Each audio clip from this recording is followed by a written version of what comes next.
occasion. Thank you so much. We're here to, this is an educational activity, let's say that. We see that in this state and all the states, we're having an awful lot of activity on issues that affect the LGBT community and LGBT individuals. And so it's something where I have learned a great deal over the past year, and I thought it would be a tremendous opportunity and idea to have an informational session. And let's hear some of the stories from individuals that live day to day. These things. We'd like to welcome Lieutenant Governor Spencer Cox. Lieutenant Governor, thank you for joining us. And so what we're going to do is we're going to hear from some individuals to hear a bit about each individual's story, some things that they want to share with us that they think can help in the educational process. And so let's start with Marie Smithson. And welcome, and when you come up, the time is yours. Hi, I'm Mary Smithson, and I want to tell you why anti-discrimination is important to me. In the 1970s, I attended Ramapo High School in Franklin Lakes, New Jersey. I was the only member of the LDS Church in a high school of over 2,000. Well, that's not exactly true. There was one other person who was LDS, but he refused to acknowledge it. He was sort of in the closet about his Mormon faith because he was afraid of how others would treat him if they knew. I decided to be honest and forthright about what I believed and what my values were. It was scary sometimes. Much was unknown about Mormons at the time, and there were some pretty strange notions about us. But I wanted others to know that although we might have different beliefs, at the end of the day, we were just like everyone else. Most of the time, I was treated with respect and was provided equal opportunities. As a result, I was free to share my real self, including my beliefs, with many of my high school friends. 2 years ago, our son came to my husband and me on Christmas evening at 9:30 p.m. to tell us he is gay. We were shocked and immediately worried about his future in a place where opportunities for him are not guaranteed. Our son had graduated from East High School in the University of Utah with a 3.8 GPA, had finished an honorable mission to Guatemala, and had decided to devote himself to serving the underprivileged. Currently, he works for an organization that helps homeless people transition to housing. He cares about people. The problem is he lives in California because he doesn't want to worry about losing his job or housing. As a mother, I want him to come home. I want him to have the freedoms that most of us enjoy. I want him to have the freedom to share his wonderful, real self, as I was able to do in high school. I often hear the adage, no empty chairs, when referring to having all of one's family together forever in the next life. Well, I want this too, but I want it today. I want no empty chairs now. I want his chair filled every weekly family dinner, during family birthday parties, and during March Madness. I hope you can help me by creating safe spaces for all people who live in this great state of Utah. Let my son come home and fill his empty chair. Give him and other people like him the freedom and opportunities most of us take for granted, because at the end of the day, he's just like everyone else. Thank you.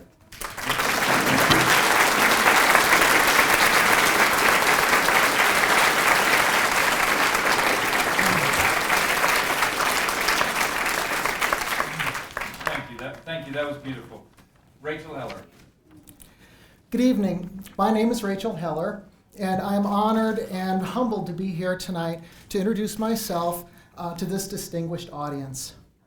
I moved to Centerville from Texas shortly after 9/11 because I had a strong desire to utilize my skills as an aerospace engineer in support of our troops. So with some trepidation, I left a promising job and longtime friends to come work at Hill Air Force Base in support of the global war on terror. After only a short while, I felt confident that I had made the correct decision. I felt warmly embraced by my Air Force coworkers and by the wingman brotherhood that we shared. I count my years of experience in Utah as some of the most satisfying and memorable of my 25-year career. My coworkers, many of whom teach at the University of Utah, encouraged me to go back to school, and in 2011 I completed a master's degree in mechanical engineering, and as of today I'm one class short of completing my coursework for my PhD. Despite my career successes and personal achievement, I felt a growing uneasiness inside of me. I felt this anxiety because I withheld a fundamental truth about myself from my friends and my coworkers, a characteristic about myself that I feared might overshadow all of my accomplishments. A truth I feared might compromise even more than my job, but the trust and the honor I had established among my wingmen. You see, I was born Randall Heller, but I stand before you today as Rachel Heller, the person I've always known myself to be. A transgender person is someone whose sex at birth is opposite from what they know on the inside. Perhaps my greatest fear is that I would no longer be judged by the strength of my character or by the evidence of my accomplishments, but that my life would be seen through a filter of my gender identity that would strip away every other trait by which I identify. My fears about revealing my authentic self to my coworkers proved unfounded. I was embraced, literally and figuratively, at my job. However, despite the love and the acceptance I felt from my Air Force family, each night as I drove out of the well-guarded gates at work, I felt a new anxiety, a new uneasiness. I knew that my patriotism, my efforts, and my accomplishments were invisible to people outside of the base. I didn't feel the same comforting reassurances that I so appreciated at work.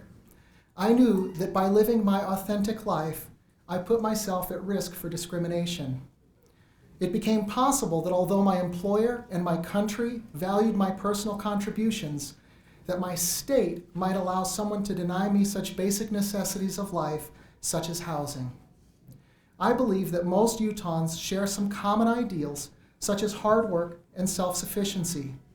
I desire nothing more than to be able to live and work in the state I call home, to defend and support the country I love, and to do so knowing that who I am will not deny me the opportunities I have worked so hard to create.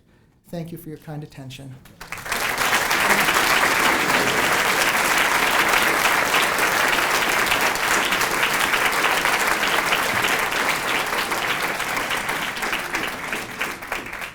Thank you, Rachel, for sharing that. Very beautiful. Justin Utley. Thanks. For being here. Thank you. Thank you for having me. And my name is Justin Utley. I was born and raised in West Valley City, Utah. Right? Middle of three boys. Sorry, Mom. My life growing up was much like any other you can imagine: school, church, basketball games, which I wasn't too good at, but I did anyway. Barbecues, an occasional bad grade or two, and let's just say chemistry isn't my best subject then or now. Since the age of 10, though, I knew there was something different, that I was gay. And as easy as it is to say it today, at the time it was pretty hard. It was one of the hardest things I was facing. I felt alone, isolated, that I didn't have anyone or anywhere to turn. So after my mission, I confided in my bishop, and soon after I began reparative therapy to try to deny the person I was. After much heartache and much prayer, and many failed attempts, I decided that it was time for me to forge my own way and my own path to find happiness. The journey to begin to love and accept myself was not an easy one, but I once took a chance and I finally opened my heart, fell in love with someone that would change my life forever from that point on. Meeting Brent was one of the best things that could have happened to me. Seeing his love, his warmth, and his kindness reflected back at me throughout the course of our relationship was something that I can still carry with me in my heart. At the time Brent and I were together, I was only out to my bishop and a couple of close friends through therapy. Brent and I had a quiet time together. We would go out to dinner, watch movies, plan futures. But one day after work, I received an email from Brent's brother letting me know that Brent had suffered a sudden heart attack and had passed away. Words can't express what reading an email like that at work felt like. That in an instant, my quiet life and my relationship came to an end. I went to work the next day, still in denial of what had happened. I had to carry the weight of that grief alone and in silence. I received emails from one of these close friends that I was out to who knew Brent. I wanted to attend his funeral, but I didn't because neither of us were out to our families. Shortly afterward, the president of the credit union that I worked at called me into her office and told me we needed to discuss something very serious. I had figured it was a loan document or something that wasn't notarized properly, but she told me she had been monitoring and reading my emails and asked me point blank if I was gay. I told her yes, but that this had nothing to do with my job. She replied that it did. She said that had they known I was gay during the interview process, they would not have hired me. She mentioned that there was a woman more qualified than me who had interviewed for my position, but that they didn't offer her the job because she had been seen with one of those equal sign stickers on her car and assumed she was a lesbian. She said she wasn't judging my lifestyle, but she preferred not to have people like me working there. She told me she could give me 2 weeks to find another job, but that I could no longer continue to work from there past that point. So, within the course of a few weeks, I lost my job, the person I loved, a faith in a community, which suddenly left me vulnerable yet again to someone's personal prejudice. My self-worth plummeted, and life became very, very, very dark. It was an extremely low point where I strongly considered taking my own life.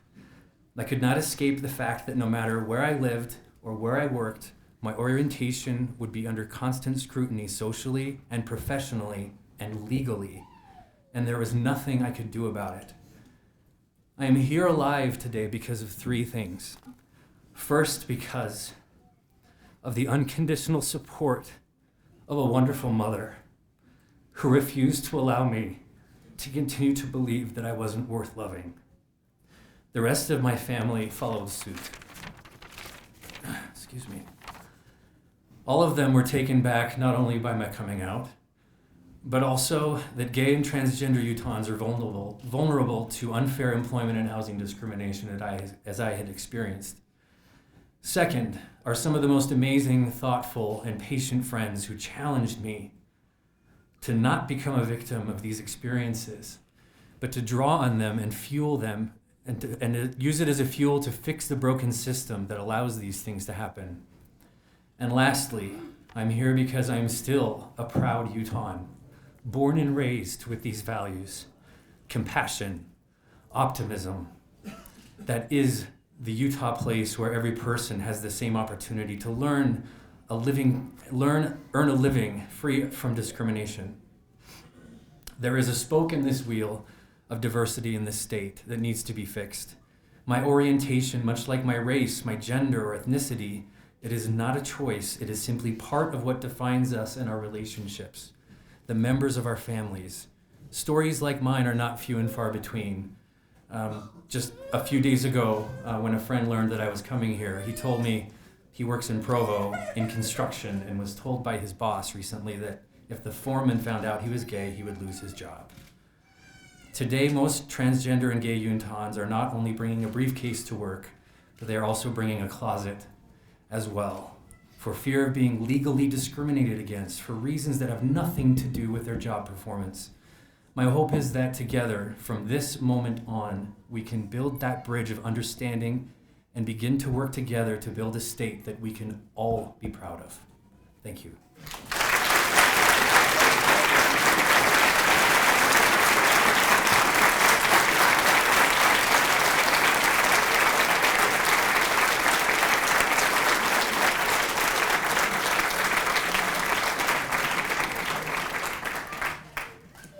Justin, thank you.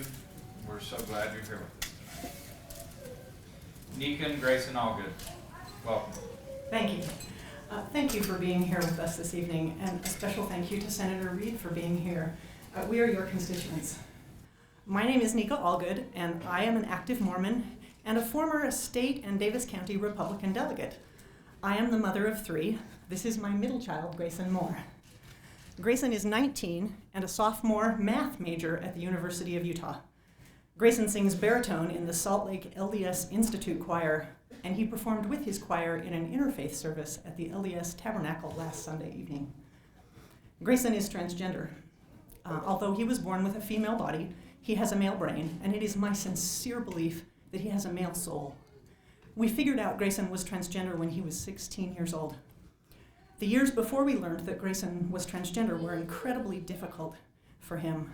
Living as a girl when he knew he was a boy was incredibly distressing and anxiety-producing for Grayson. His anxiety was so overwhelming that it was hard for him to function in everyday life. During his junior year of high school, Grayson was taking college calculus at Weber State. His distress regarding his gender identity made concentrating on school so difficult that Grayson got a C in his calculus class.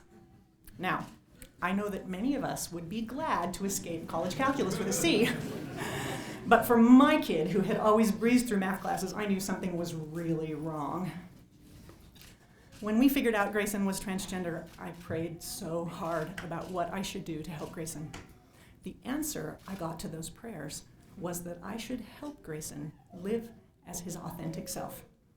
So my husband and I helped Grayson transition his life from living as a girl to living as a boy while he was a junior in high school. I sincerely feel that helping him become the person he has always known himself to be saved my son's life. It is a joy for me to have my bright, happy, creative kid back from the anxiety and distress that were destroying him. As a mom, I want Grayson to have the same opportunities as my other sons. I want him to be hired and promoted on the basis of his ability, effort, and education rather than his gender identity. My husband and I are small business owners. I believe that adding sexual orientation and gender identity to existing statewide non-discrimination statutes will make Utah a more business-friendly state and ensure that everyone in our state is treated with the same dignity, respect, and kindness. I didn't choose to have a transgender child, but I have chosen to love and support Grayson and help him to be the best person he can be. I am very proud to be his mom.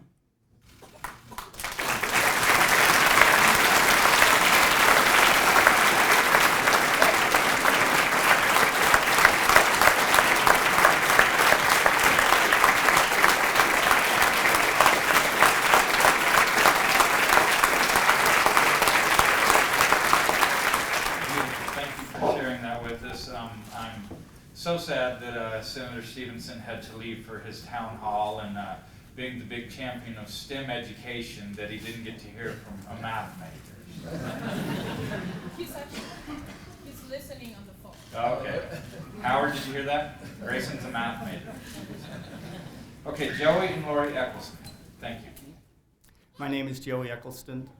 I'm here with my wife Laurie and my son Connor. We live in Layton. We're lifelong residents of Layton. As many of you have done, we have been raising our son, our wonderful son, our only child, in a loving family environment. Connor is a straight A student. He excels in math, physics, and chemistry, and sometimes video games. When Connor was 15, about a year and a half ago, he showed his love for Laurie and me by telling us he was gay.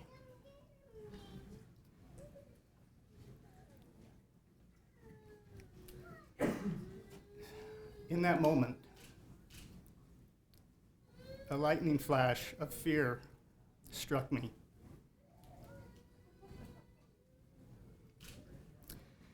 The fear was not knowing that I would be able to protect my child from the intolerance of the outside world.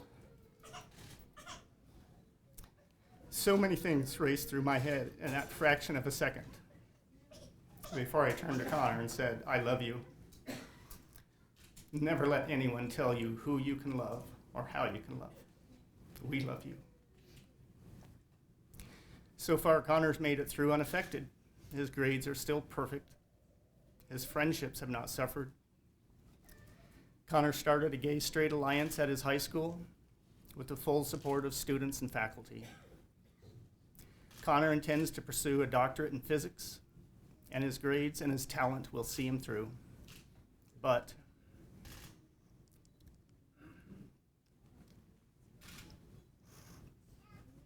Connor has asked if he can leave the state.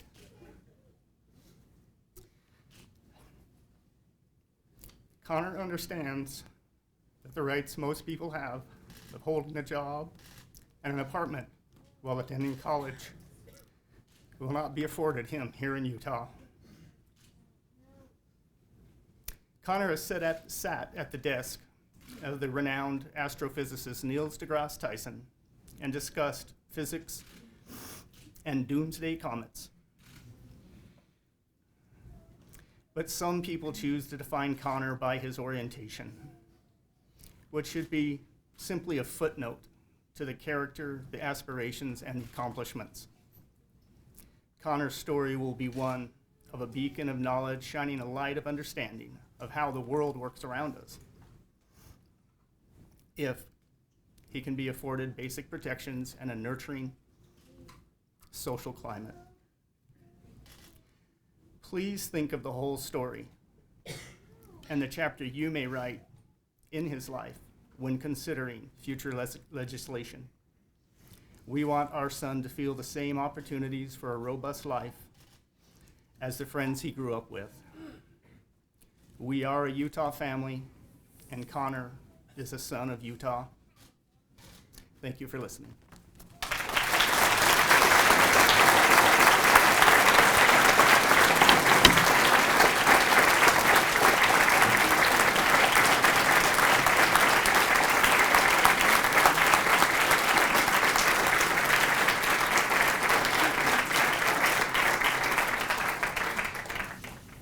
That was beautiful, thank you. Connor, where'd you go? There you are, back there. As chair of the Senate Higher Education and Appropriations Committee, stay in Utah. We can use you here. Give us a chance to catch up to you and your parents, okay?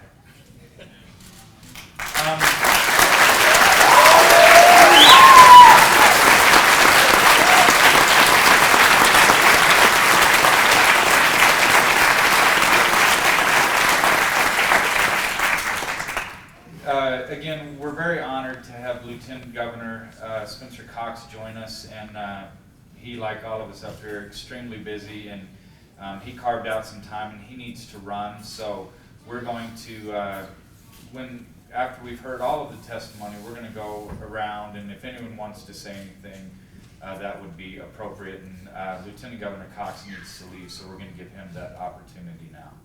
Thank you, and I apologize that I can't stay and listen to everyone. I'm actually devastated. I would much rather be here. I have to speak at a conference downtown, so I've got to head that way. But I just wanted to thank all of you for taking the time, but more importantly, the courage to come and have these conversations. I've sat in those chairs. I know how daunting it can be, and I was never talking about anything so personal as the things that you are sharing tonight.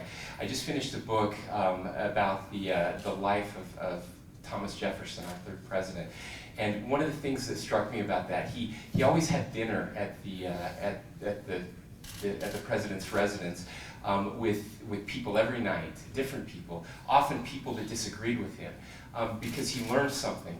He learned that when you sit down and you break bread with someone, it's very hard not to like them, and it's even harder to caricature those people. And we don't have any food. We should change that next time, I think. I know we would have gotten more legislators here if we had food. But that being said, that's what we're doing tonight. Again, we're listening. We're listening with our ears and our minds and hopefully with our hearts as well. And this is how we come to love one another.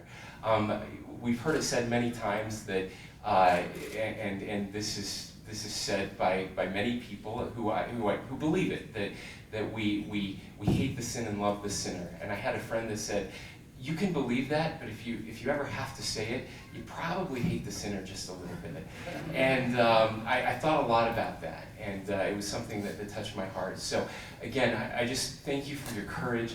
Thank you for sharing your stories. thank you for being Utahns, because we're all different, and that's what makes Utah an incredibly great place to live, and hopefully will be a great place to live for all of us for years to come. So thank you. Next we'll hear from Candace Metzler. You brought some friends. Please introduce us and welcome. I would be happy to do that. This is my mother, Shirley McIntosh, and my father, Larry McIntosh. Good evening, and thank you for the opportunity to speak with you today. My name is Candace Metzler, and I'm here to speak with you as a concerned citizen, a concerned parent, and someone who is transgender. Like many transgender people, from a young age, I always knew there was something different about me. I was not sure what made me different, but I knew that I did not identify as a boy. I struggled with these emotions throughout my life and did everything I could to push it away and overcome what I felt inside. But it never went away. I began to struggle with suicide as a teenager, and I began to struggle in many aspects of my life. I lived in silence because I did not know how to even start a conversation about something no one talks about, and I did not have words to describe. Regardless of these struggles, I continued to do what I could to overcome these barriers, and I continued to hide the pain I felt inside. I eventually started a family and became a business owner. I founded a nonprofit organization and found success in many aspects of my life. But I could not change the pain I felt inside, and one day, I almost succeeded in taking my own life. I came to the realization that I could not leave my children to deal with the most painful silence I could ever imagine. I knew I had to make a difficult choice, but my love for my children made it an obvious choice. I made the decision to claim my life and let others see the woman I had come to know inside. But that choice also came with a cost in terms of my family and security and our well-being. Because of my choice to live an authentic life, I was unable to maintain employment. I had been working as a home inspector for 4 years. I had more than 25 years of construction experience, including being a licensed general contractor for 8 years. A few years after I came out at work, I was let go. I immediately began applying for jobs. I applied for countless jobs, month after month, and I was certainly qualified for these jobs. But it soon became obvious that people were not going to look at my skills or my experience. Eventually, I was unable to maintain my own housing. I was attending school at Salt Lake Community College at the time I became homeless. I had $20 to my name and no employment. I did not know how I was going to take care of my family, and I did not know how I was going to get through school. Things began to spiral. There were times of sleeping on a park bench off B Street in the avenues of Salt Lake, or on concrete in a hidden space off First South and Second East. It was a concerned friend that finally stepped in and helped me to secure a job that would eventually get me off the streets. Through this process, my children worried about me daily, and the disruption in their sense of security and well-being was heartbreaking to watch. We've come a long way since then. I'm here to tell you that I was lucky. I had a community and a family that cared enough to do something about what they saw. For my family, it did not matter that they were LDS and they did not fully understand. Their love for me and my family is what mattered. Because of these amazing people, I was able to continue going to college, and today I'm nearing the completion of my doctoral degree at the University of Utah. I did not give up. This is an important issue that the majority of people in this state support. People like my parents who have traveled here from San Pete County to let you know it is important to them. We would welcome further dialogue with you and will be available. I believe that we can build a future where all Utahns have an opportunity for success and prosperity. I know with your help, we will get there. Thank you for your time.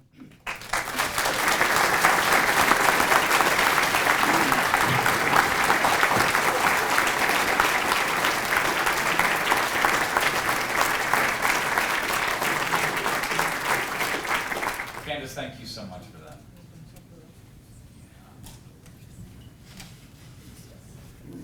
Sabina Mendoza and friends, welcome. So I'm actually going to start out and make an introduction. My name is Robert McClellan. So I've got with me today some fellow students from BYU.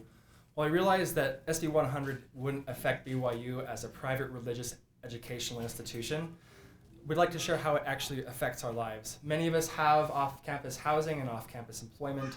I study cybersecurity, I work for a tech company, and as a recent typifying example, we had a team building exercise. We were given 2 tickets, and we were asked to get to know the important people in the lives of our coworkers.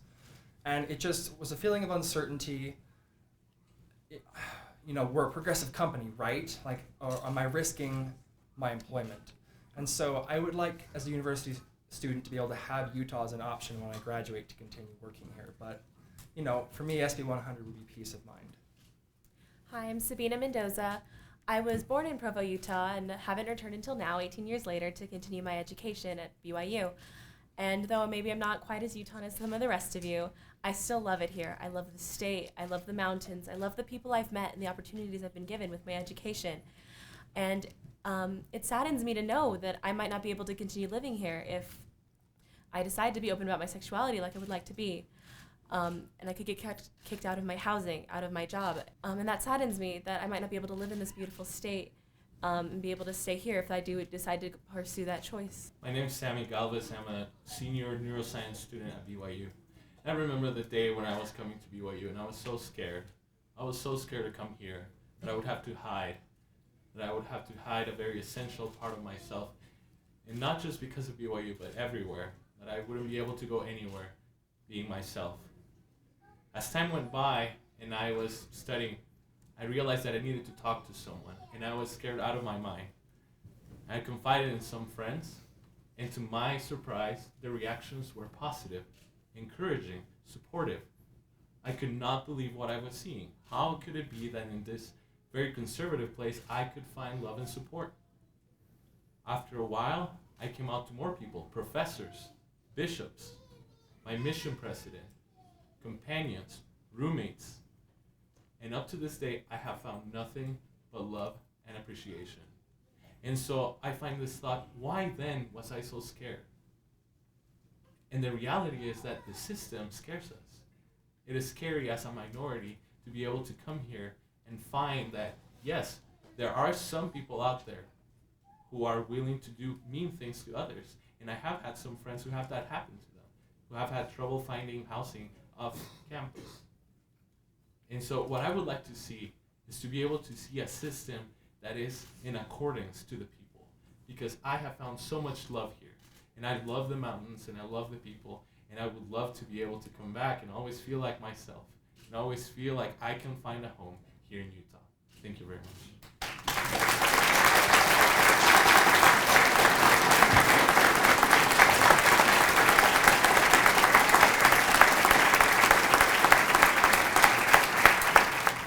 Thank you very much for sharing that. We've had a few more people join us. Senator Aaron Osmond just walked through the door. Representative Tim Cosgrove. I saw Senator Stuart Adams. Hello, there you are. And Representative Rebecca Chavez-Howard. Oh, sorry. Kai Martinez, welcome. Thank you. Good evening. Thank you for having me here this evening. And thank you all for being here. My name is Kai Medina Martinez. I'm a transgender Utahn. I work for the University of Utah. I'm a parent, a friend, a neighbor, a taxpayer, and a partner to a very beautiful woman. And I also think I'm pretty fabulous. When I was 10 years old, in search of a better employment and promising future for my 3 siblings and I, my parents made the decision to move from rural Colorado town to Utah. With the blessing of my abuelita and the support of my father's boss, who was a faithful Mormon man by the name of Ray Gallagher, we were loaded into a Chevy Impala, my siblings and I, and all our belongings were packed into a borrowed laundry truck. And we caravanned 391.7 miles to Utah. My parents could have picked any state to start over. Colorado, New Mexico, Wyoming, Montana. I knew they wouldn't pick New York, or Denver, Colorado. but my father loved Utah. As a boy, he had fond memories of living in Utah County with his family while his father worked at Geneva Steel. He believed Utah held the key to a good life for his family.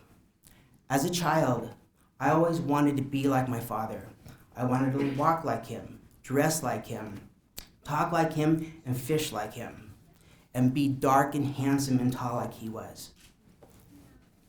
While I was born female and raised as a girl, I always knew that there was something unique about me. I was my dad's little boy, his buddy. He knew I was different, and I know that scared him.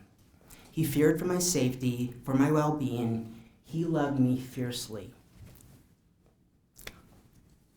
June 25th of 2012, my father passed away at the age of 73 with Parkinson's disease. He lost the capacity to walk, to eat, to talk, and bathe himself. Yet, he never lost the capacity to listen and express love through his eyes. The spring before he died, I informed him that I was changing my birth name to a name that fit my masculine identity. I had been on male hormones for about a couple of months and had a surgical procedure the year before. He knew that day would come.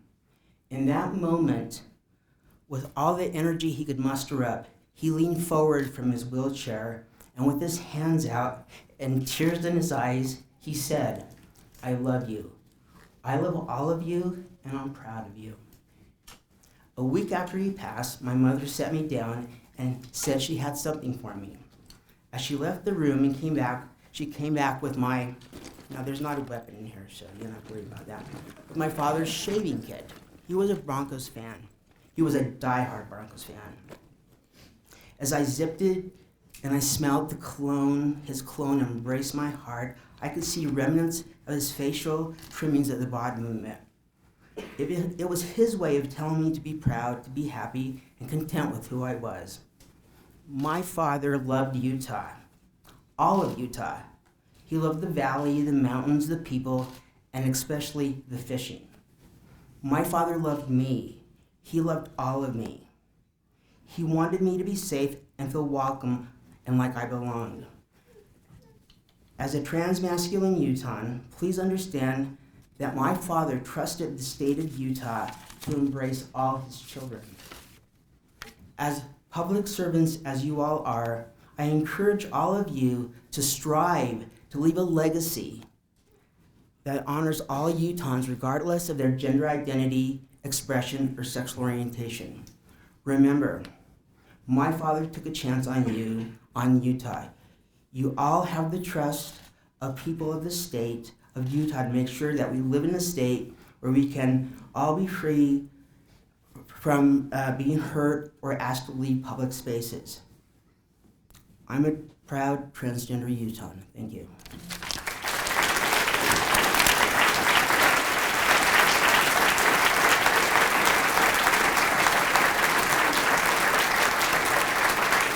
Thank you, Kai. You are fabulous.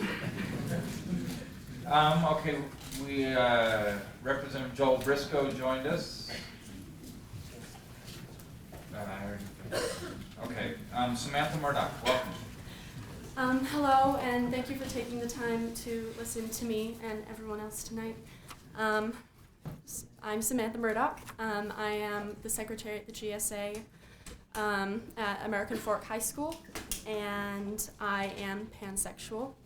I've known since I was 11, and I can tell you for sure that it is not a choice.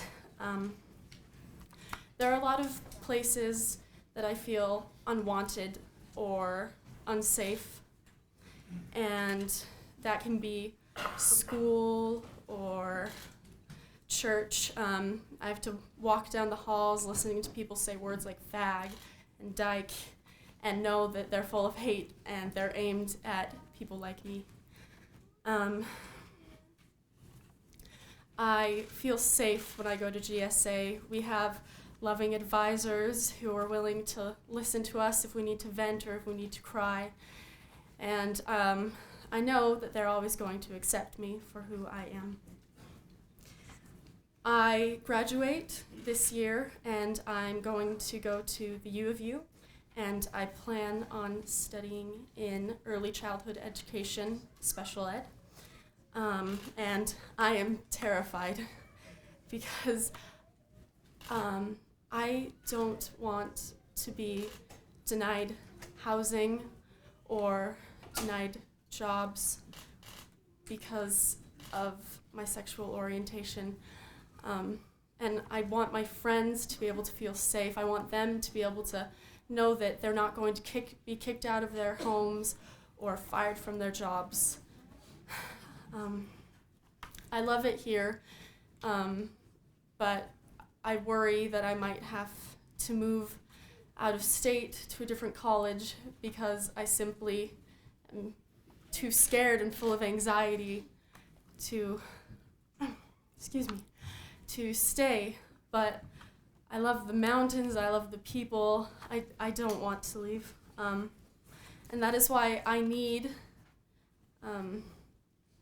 our anti-discrimination laws to include people of different gender identities, expressions, and sexual orientation. Everyone deserves to feel safe and respected, and I hope someday, preferably soon, that I and everyone I love truly will. Thank you.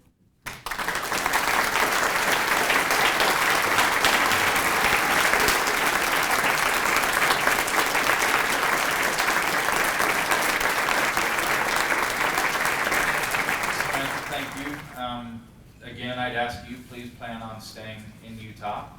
As many of you know, my daughter, when she was a senior in high school at Dixie High, she was president of the Gay Straight Alliance there, and what a great source of strength and comfort for a lot of our youth.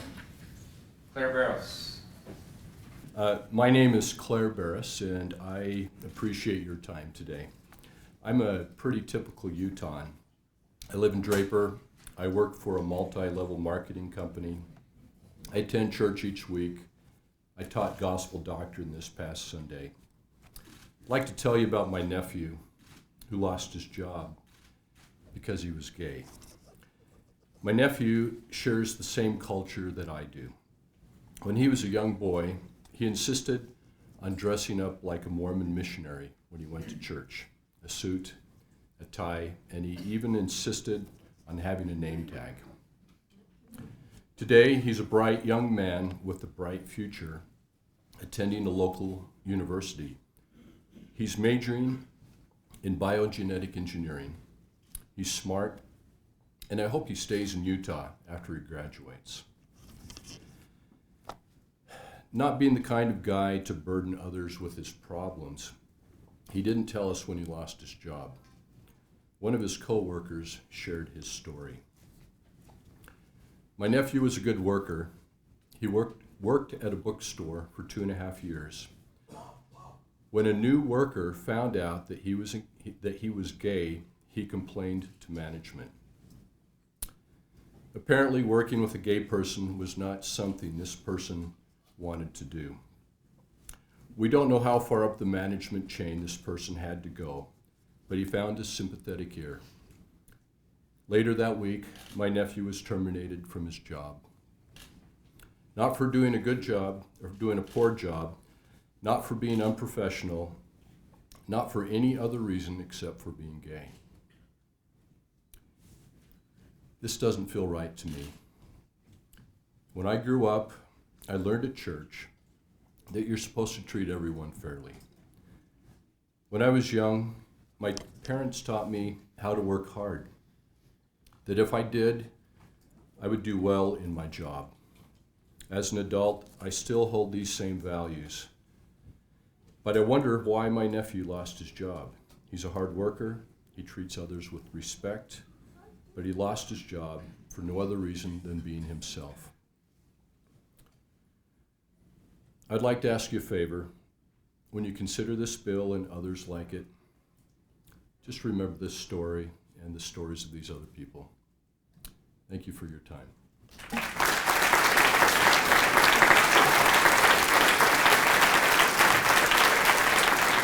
Thank you, Claire. We have two more witnesses. First, we have Candace and Megan Green Barrett. Welcome. You brought it, Megan. You brought it, Terry? Yeah, we brought a little one. First of all, I'd like to thank you for being here and for letting me share my story with you. I know this room is full of people who would be elated to be sitting where we are today, and we are very humble to be before you, so thank you very much. My name is Candace Green, and this little adorable girl before you is my daughter, Quinn. I'm a teacher at Granger High School. I teach 7 classes instead of 6 classes like a regular teacher. That's the reason is because I have so many students that keep transferring into my class. I have over 45 students in every single class. I make learning fun, and my students have great test scores. I know that I'm a great teacher. I've lived my entire life in Utah. I was raised in a loving LDS family with 9 children. I served an LDS mission in Santiago, Chile. In our upbringing, we were taught to cherish family and to support and love each other no matter what. The love for family has made me long for a day when I could marry, have children, and create a family of my own as well. On December 20th, 2013, I was finally able to have my family recognized by the state of Utah. You see, at a very young age, my parents started to notice that I was a little bit different, but I had no idea. I was too busy building tree forts and making jumps for my bike. It wasn't until college that I started to figure it out. I came out to my brother first. Now you have to understand, my brother is the most conservative Tea Party Republican that I could possibly know. I expected him to be disgusted and to talk me out of it, but he didn't. He smiled. He told me that he already knew. He said that he'd wanted to talk to me about it for years, but he was afraid he'd just put the idea in my head.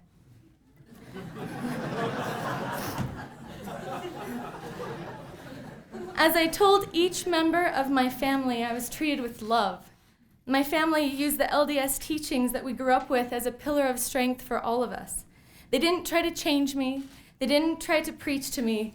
All they did was shower me with love. Being gay, I feared that I would never have a family and that I would never get to be a mother. My wife is a teacher too. We saved money for a very long time to be able to have our daughter. She is both of ours. She only sleeps when she holds her. Our daughter is 6 months old today. She is the most precious thing in my life. I want her to feel loved and protected everywhere we go, not just in my home. This issue changed for me the day that my daughter was born. I want my daughter to have the same protections that other kids have. Sadly, because she has gay parents, there are many opportunities that she cannot have here in Utah. I was evicted once in college because I was gay. I could handle it, I'm tough. But I have a daughter now and a family, and I can't imagine putting them through that. Also, in times of emergency, our family is vulnerable through the law. If my daughter or I are ever hospitalized with severe trauma, I want my wife to be at my daughter's bedside. I want our daughter to be able to inherit our money when we pass away. And in cases of divorce, I want both of her parents held financially responsible for her. Together we brought her into the world, we planned her, and together we should both be legally responsible for her care. My daughter has a world of support and security from my LDS family and from my wife's LDS family. Please help her have the same security here in the state of Utah. I'm speaking for myself, my wife, and my daughter, but I'm also speaking for students who come to me with tear-filled eyes, terrified of their futures in this state. I've heard that you say you want to protect children. Please start with ours. Thank you.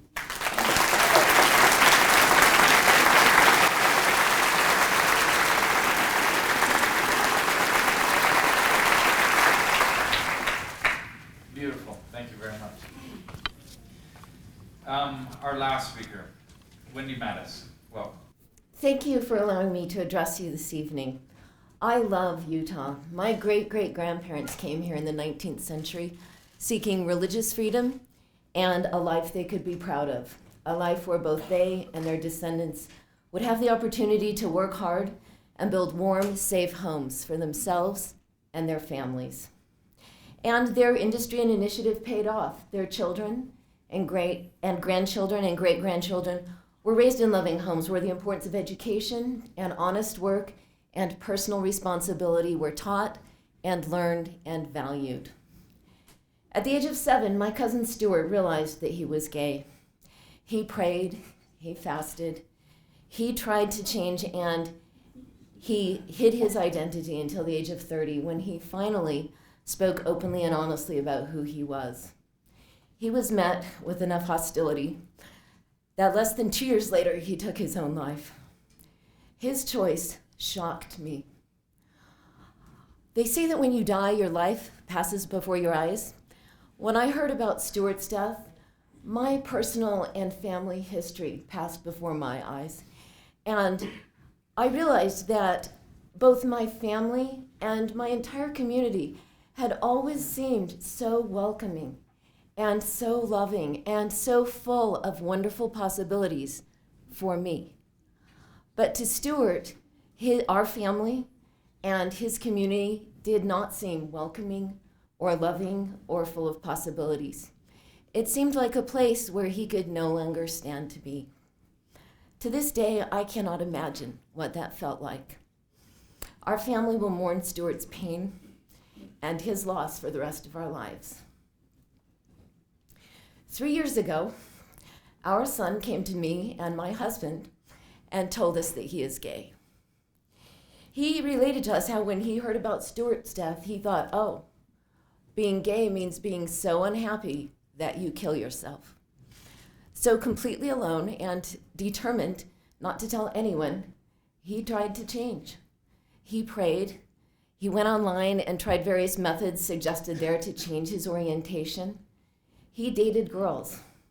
But at the age of 19, he realized that he was not going to change. And he decided to live his life openly and honestly. Since that time, he has had insults hurled at him while walking down the street. He has watched a friend be fired from his job solely for the reason that he was gay. He has worked to overcome the fear that there may be no good future available to him here in his home state, in our home state, Utah. This isn't right. Our son is a good student. He works, he pays taxes, he performs community service. He is industrious and honest and kind and responsible. We are proud to be his parents. You are strong. You are the leaders of our government. Please use your power to protect some of the most vulnerable among us. They are good people and they are loved by their families. They want only the opportunity to live their lives with dignity, to work, and to have safe homes, and to contribute to this wonderful, beautiful state. Thank you.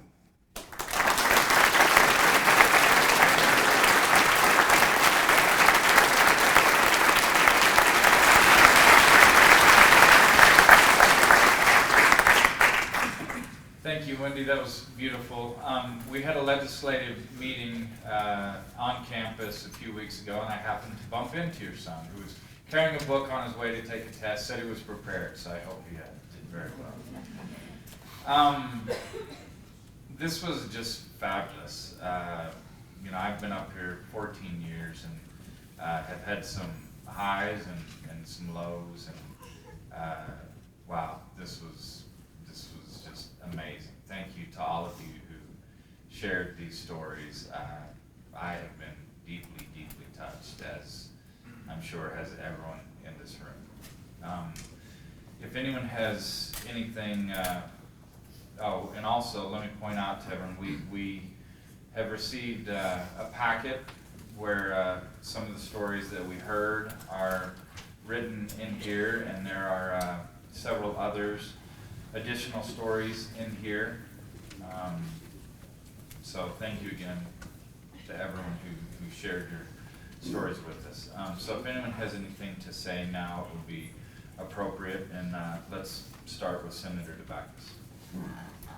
I'll be brief.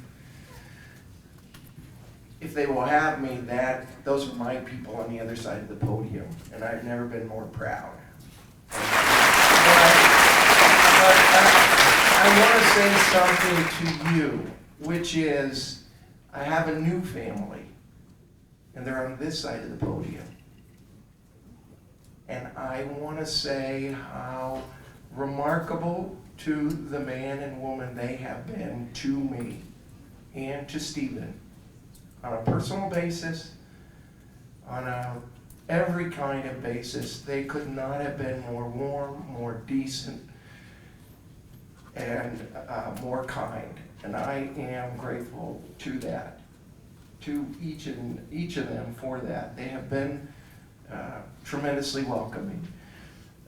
If I have problems with them, it's not because I'm gay.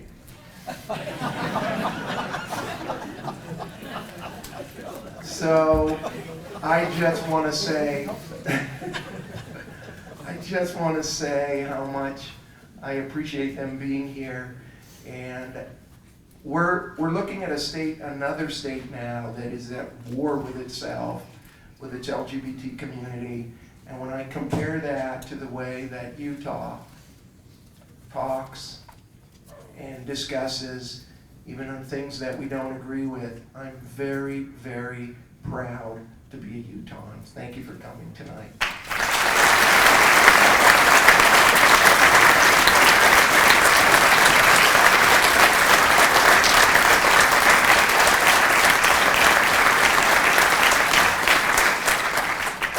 Okay, so I have a few lights on up here, and I'm just going to go ahead and turn on your microphone. I don't know whose is whose. This is set up from the Senate Education Standing Committee, so I'm right now going to turn on the light that says Senator Urquhart, which is somewhere over there. Is it this one? Yes. Thank you, both of you senators, for providing this opportunity, this forum for us this evening. I thank you all for coming and sharing with us tonight, and sharing your stories.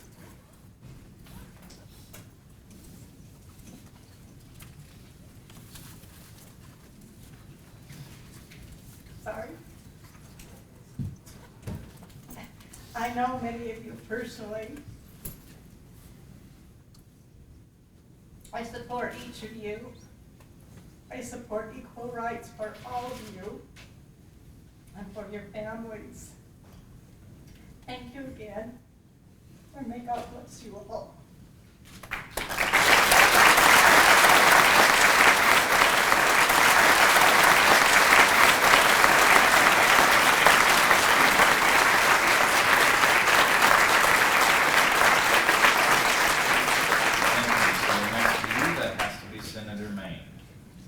Thank you very much, and I do have a prejudice against Senator Backus. He's funnier than I am, and I really don't like that.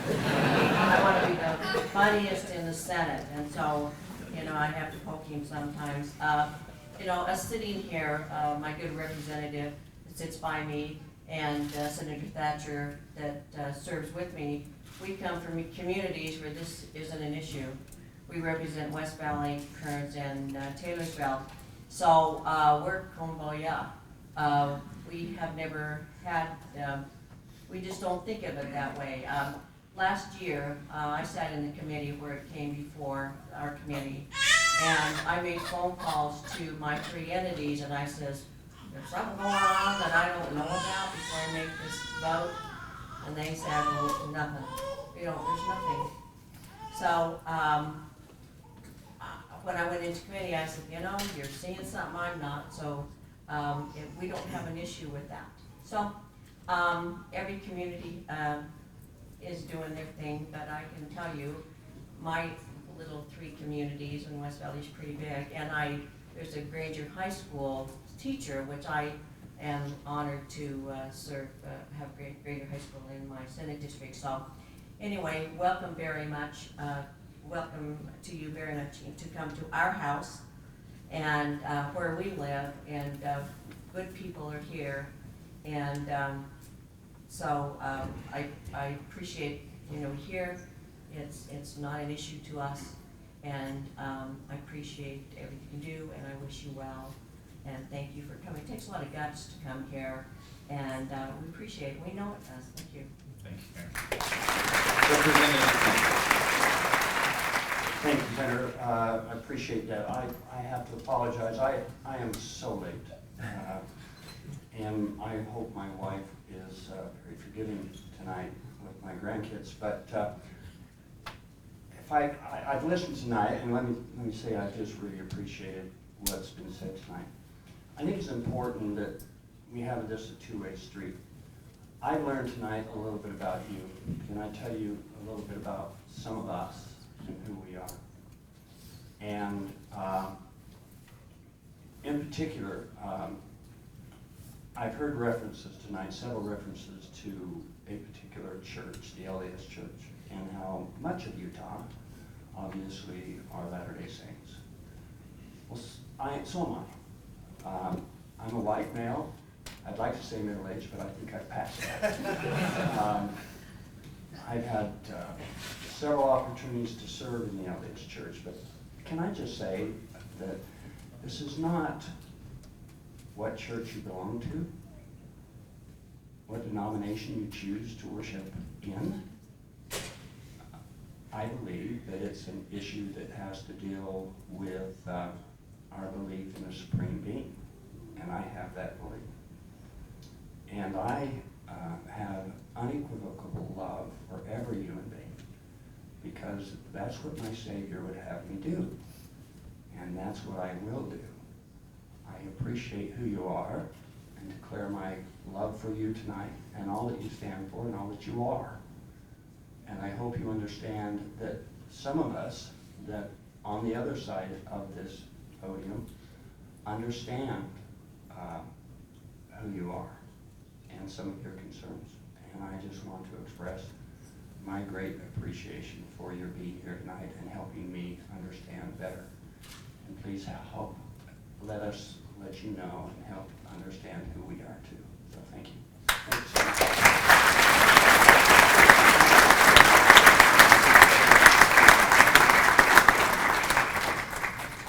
Thank you, Brad.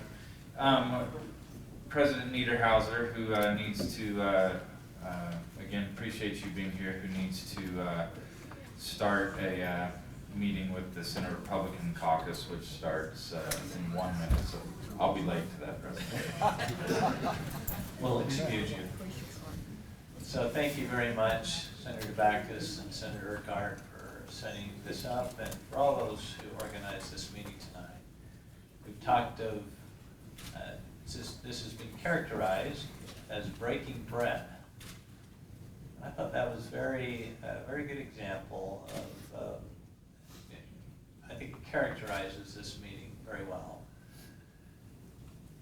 Being able to sit down and to communicate face to face, knee to knee, eye to eye, and try to understand. This is difficult. It's difficult for me, it's difficult for you. And I want to be the one to just say I appreciate the courage and the openness with the dialogue that we've had here tonight. It's been profound. And thank you very, very much for your sharing and your openness. My hope is that we can have less disgust and more respect. We can have less prejudice and more understanding. We can have less closed minds and more listening. And we can have less hate and more love. It's going to take patience. We're all going to have patience in this, and compassion and civility. And I hope those are the principles that went out in the discussion as we move forward. So thank you very much.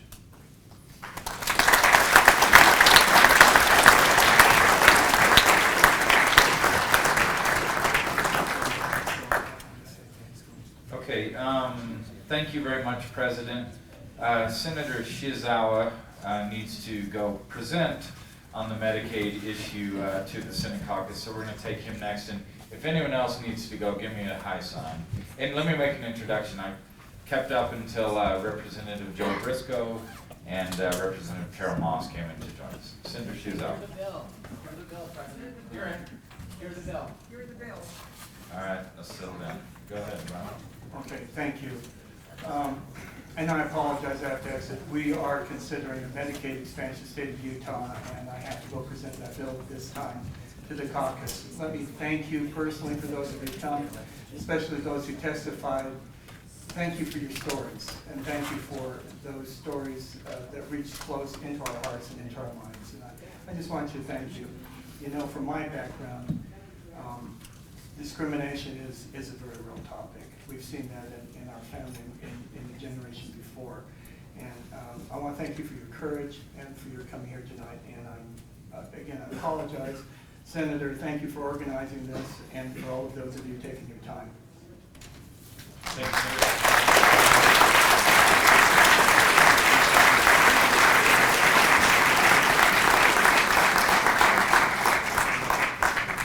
Okay, Representative Joel Briscoe. Thank you. I hope the student from the GSA and the teachers will stay long enough we can say hi after. I taught school for 26 years. 7 years ago, I was teaching a high school class of juniors U.S. history, and a student handed me a note. I opened up the note. It said, "Mr. Briscoe, I'm gay. I would like to talk to you after class." The following year, with another teacher, I was an advisor to a Gay Straight Alliance. And you know, adults, can get fired from jobs. And adults can, go find another job maybe. And adults can get kicked out of an apartment and go find another apartment. Kids under 18 don't have that kind of freedom. They're captive. And working with those students for a couple of years, and knowing the stories I've heard from my own children going to school, my heart goes out to these under 18 kids. And it breaks my heart to hear the stories about all the students all these young people who commit suicide. And in my day job, working with teachers, when I read that 150 people got same-gender marriage licenses in Davis County. The first day back after Christmas vacation, I called our health insurance provider and I said, "I'm assuming these people can move in and get married, can change their insurance now." And I was assured they could. And I worked with the school district to make sure that could happen, and they were very supportive. And I'm told by friends who went with their family members to get married in Farmington that the county clerk was very supportive. And I see that as progress. But it's not progress when I meet with a teacher who is married to the person they love, and they're afraid in their community and in their school to tell someone that this is my spouse, and they feel like they have to hide it. That's not the progress we need to make, but we're getting closer. And affirmative and just preventing someone from being fired from a job, and preventing someone from losing housing is the down payment. It's just the start of so many things we need to do.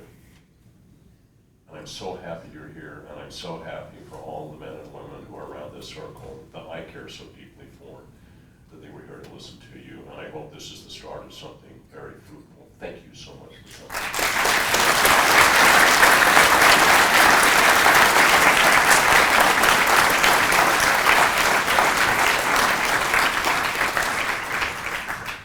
Thank you, Joe. Representative Chavez Hope. That's fine. Thank you, Senators. Thank you for doing this. Thank you to all of you colleagues who have just left, but we're here to listen to these amazing stories. This is the humanity of our state in front of us. This is the humanity of our community.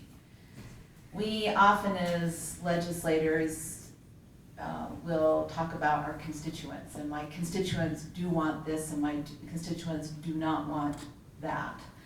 And I just want to be mindful, and I want you to know that we realize that you are all our constituents.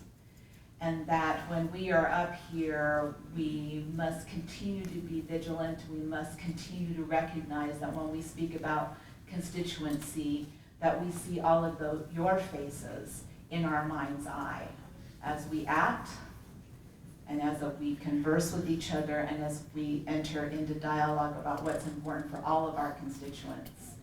We see you in our mind's eye. I want you to know that. As Representative Briscoe just mentioned, this is a start. And I know for those of us that have been active in the area of social justice, it's very frustrating to keep picking up the vanguard year after year after year. But the minute we are silent is the minute that we get pushed back, a step back. So I hope that as we move forward, that you do not give up hope no matter what happens this year, that you continue in conversation with us. This is wonderful in most part because you are beginning a dialogue with people that you see as a name or as a title. And we are people, you are people, and those conversations need to continue. So I encourage you in the days and the months to come to invite us out for coffee, to introduce us to your families, to have conversation with you. Because it's only through continued dialogue and through continued relationship that you will see the needle move. So I thank you for sharing your stories. I thank you for being here and for, in many cases, sharing so deeply of yourselves. Thank you, Senators. Thank you.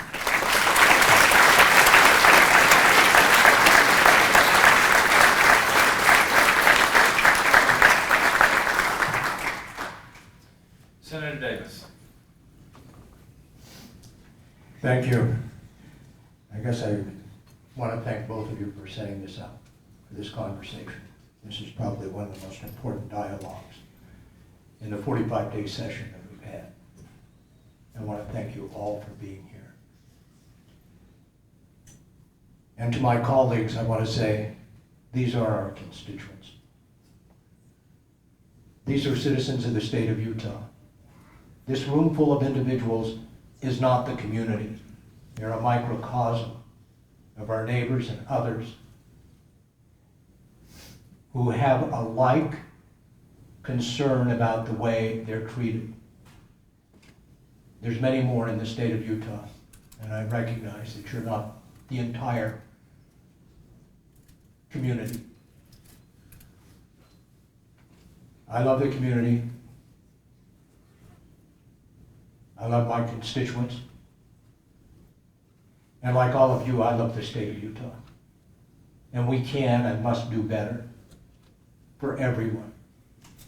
Whether it be education for our children, jobs, security in where you live and work. We all expect that. And nobody's any different than anybody else.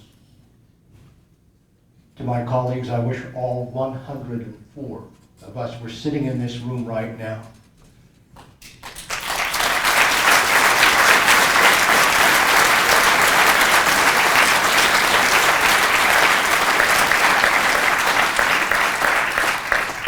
And had the opportunity to listen to what we have listened to this evening. Loving, caring Utahns who are part of our fabric. But unfortunately, in some of our actions, we're not including them as part of the fabric. And they are who we are. And we need to remember that. Thank you, and thank you for being here.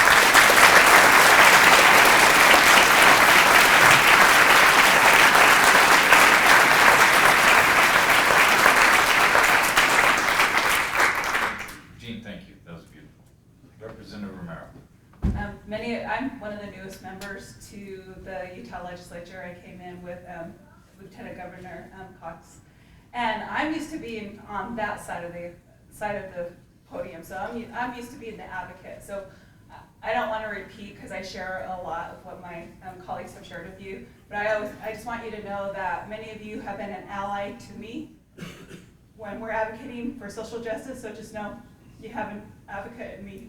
And we're now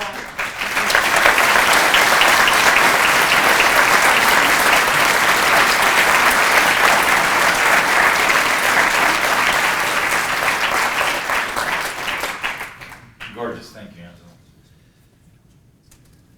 Senator Robles. Somehow I knew it was going to come to. Should we give you a minute? No, fine. Because I don't know it's going to get better, so I apologize. Thank you, senators, for bringing the voices of human beings and real people to the legislature. I'm inspired by all of your stories because they're real, because they're similar to my family as well.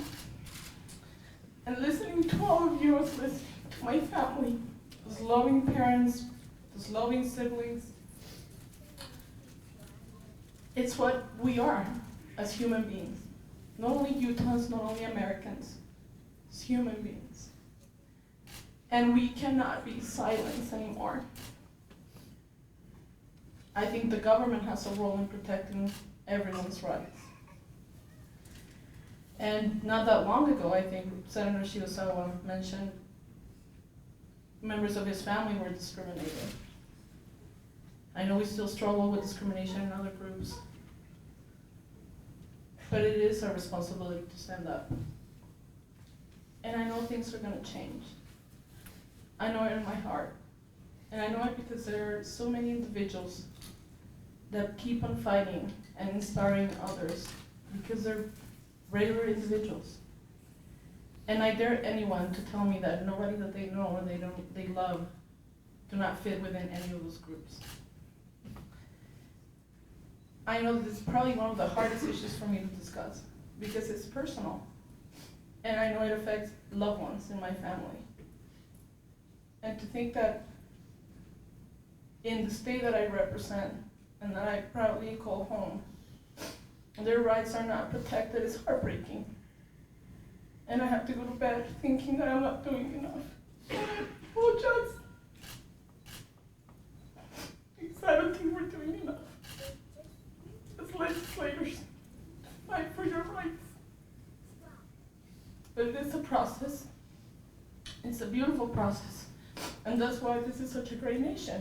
That's why the governor of Arizona just vetoed that bill, that horrible bill. And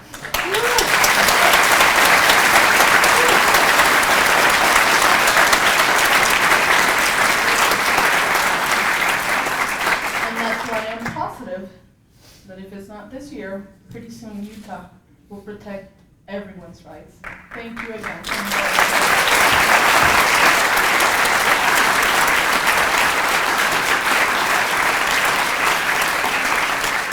Representative Hemingway. Thank you, Senator. This is I got elected 8 years ago, and one of the best things that happened to me was being able to get involved with Equality Utah. It was my favorite place to go. As a candidate, Will Carlson's over there. He remembers. It has always been very close to me, and it's very personal to me because I have relatives who have gone through this, and I love them all. But there's one thing I want to say. You guys have the coolest guy on the Hill working for you, and that's Senator Scudo.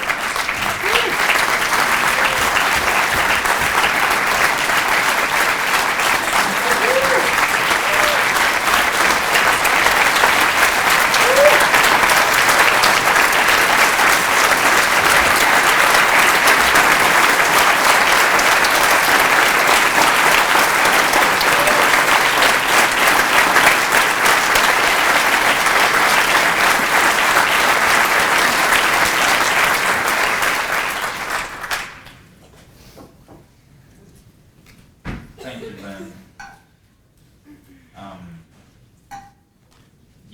I get to carry this, and I'm going to carry it to victory. But the people we heard from, the community, you're the ones battling it every single day. I'm new to this. Thank you, Lynn. This isn't mine. This is ours, and we will claim the prize.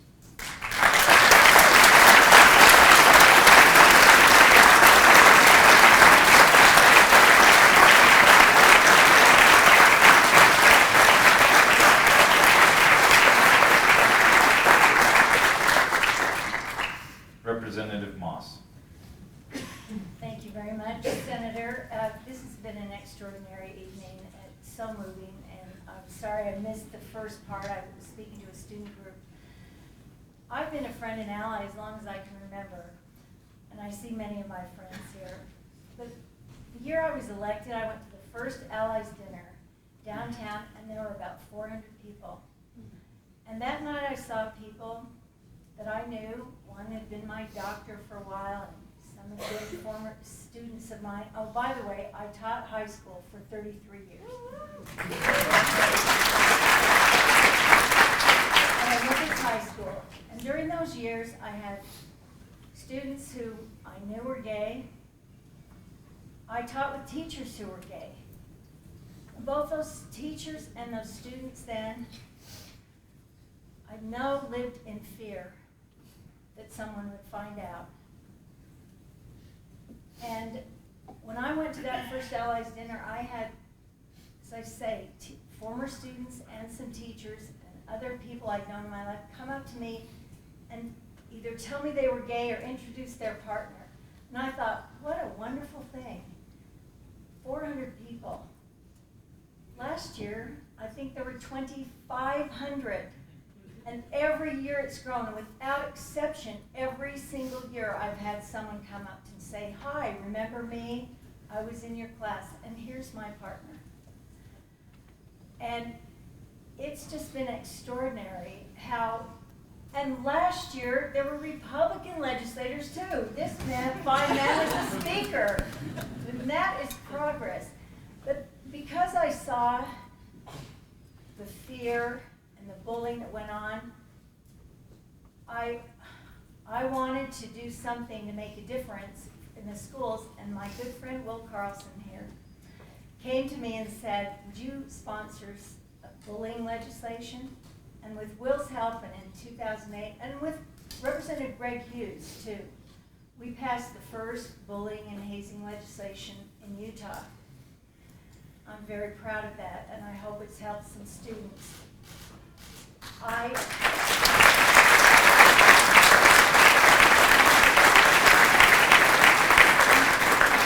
I also want you to know that I live in Holiday, and just a week ago, my city passed a non-discrimination bill.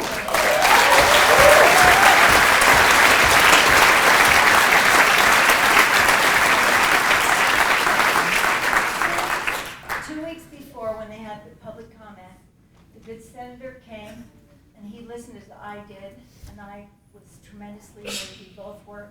And when people in my community came and spoke in such inspiring terms, and I've never been more proud to be a resident of Holiday. And tonight, I can say I've never been more proud to be a Utahn. And what's making the difference, I'm looking at you teachers and you students particularly, but all of you who've had the courage to come out and be open and live openly, be who you are, because that's what's changing hearts and minds. Because students can now say, I love Ms. I'm sorry, I don't know your name. She's my favorite teacher, and she also knows that you're gay and you're married and you have a child. That's what's making the difference. You're the faces of all of our families, our friends, our co-workers, and that is changing hearts and minds. And this has been extraordinary. I can't thank you enough.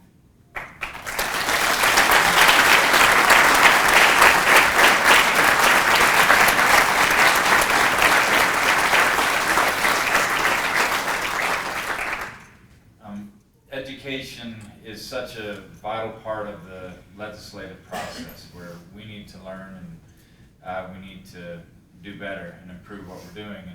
And just one kind of fun illustration of that is on the Education Committee, Representative Moss we'll call on her periodically to give us a grammar lesson on things that she hears up here that we say and do incorrectly.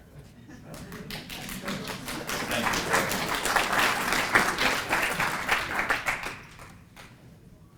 Representative Seelig. Get it together. You can. Thank you for opening up your souls and your families and sharing your dreams in the face of fear.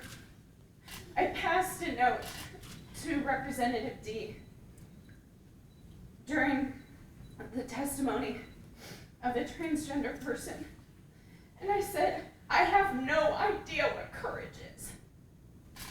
So thank you for reminding me to get off of my butt when I get whiny. Because I've got a long way to go. Thank you for making this state a better place because of who you are and because you live authentically. You are not broken. It is the people who have hate in their hearts that need help.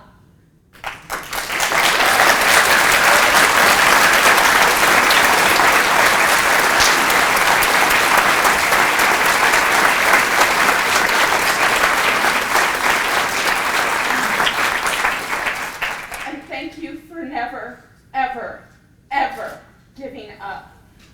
Thank you.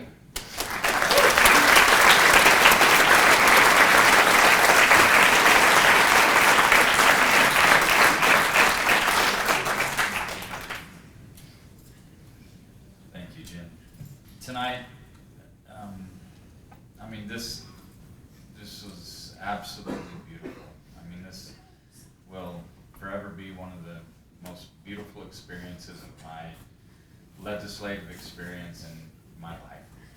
Thank you. As citizens, as humans, each of us has a responsibility to make things better in our community. Tonight, we're doing that. We're one people, we're one Utah, and tonight we shine awfully bright. Thank you so much for being here. God bless the great state of Utah.